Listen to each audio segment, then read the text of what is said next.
គឺជំវិញទៅនឹងដំណើរទស្សនកិច្ចរបស់ប្រតិភូអាមេរិកអាស៊ានដែលបានបំពេញទស្សនកិច្ចនៅកម្ពុជាដោយបានជួបជាមួយនឹងថ្នាក់ដឹកនាំស្ថាប័នរដ្ឋាភិបាលជាច្រើនស្ថាប័នដែលក្នុងនោះនៅក្នុងជំនួបជាមួយនឹងទេសភិបាលធនាគារជាតិនៃកម្ពុជា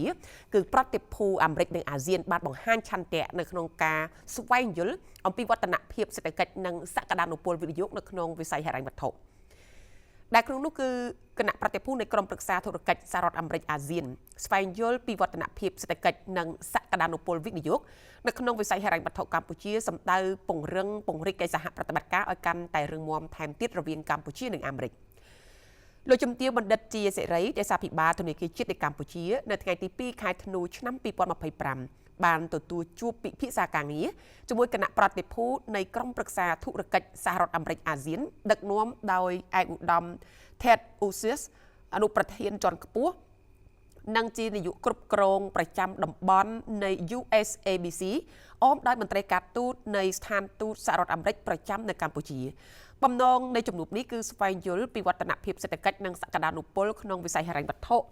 សម្ដៅពង្រឹងកិច្ចសហប្រតិបត្តិការឲ្យកាន់តែរឹងមាំហើយកិច្ចពិភាក្សាក៏បានគូសបញ្ជាក់ពីសារៈសំខាន់នៃការសម្រេចបាននូវកិច្ចព្រមព្រៀងពាណិជ្ជកម្មកម្ពុជាអាមេរិកការបន្តលើកកម្ពស់តម្លាភាពក្នុងវិស័យធុរកិច្ចសុចរិតភាពហិរញ្ញវត្ថុនិងការបង្កើតបរិយាកាសវិនិយោគល្អសម្រាប់ទាក់ទាញវិនិយោគសហរដ្ឋអាមេរិកមកកាន់កម្ពុជាឲ្យកាន់តែច្រើននៅក្នុងជំនួបនោះឯកឧត្តម Ted Osius បានលើកឡើងពីកត្តាអំណោយផលនៃគោលនយោបាយគាំទ្រធុរកិច្ចរាជរដ្ឋាភិបាលក្រោមការដឹកនាំរបស់សម្ដេចមហាបវរធិបតីហ៊ុនម៉ាណែតនិងបញ្ជាក់ពីការទទួលបាននៃការស្វាគមន៍យ៉ាងកក់ក្ដៅពីសម្ដេចធិបតីនៅការលើកទឹកចិត្តមានការសន្ទនាដោយបើកចំហបន្ថែមនេះសមាជិកគណៈប្រតិភូ USABC ដែលជាតំណាងក្រុមហ៊ុនអាមេរិកធំកំពុងមានប្រតិបត្តិការនៅកម្ពុជាបានជម្រាបជូនពីវឌ្ឍនភាពនៃប្រតិបត្តិការនៅកម្ពុជាបញ្ជាក់ពីគម្រោងពង្រីកប្រតិបត្តិការថែមទៀតក្នុងវិស័យហិរញ្ញវត្ថុព្រមទាំងបានថ្លែងអំណរគុណដល់ធនាគារជាតិនៃកម្ពុជាដែលតែងតែផ្ដល់កិច្ចសហការ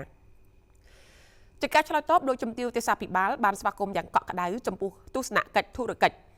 របស់គណៈប្រតិភូ USABC មកកាន់កម្ពុជានិងជម្រាបជូនពីប្រវត្តិសេដ្ឋកិច្ចកម្ពុជាវឌ្ឍនភាពសេដ្ឋកិច្ចនាពេលបច្ចុប្បន្ននៅក្នុងជំនួបនេះដែរលោកជំទាវបានលើកឡើងពីបទពិសោធន៍ជោគជ័យនិងការអភិវឌ្ឍប្រព័ន្ធទូទាត់បាគងរបស់កម្ពុជាដោយមានកិច្ចសហការជាមួយវិស័យឯកជនជាឧទាហរណ៍គំរូសម្រាប់បង្ហាញវិនិយោគិនអាមេរិក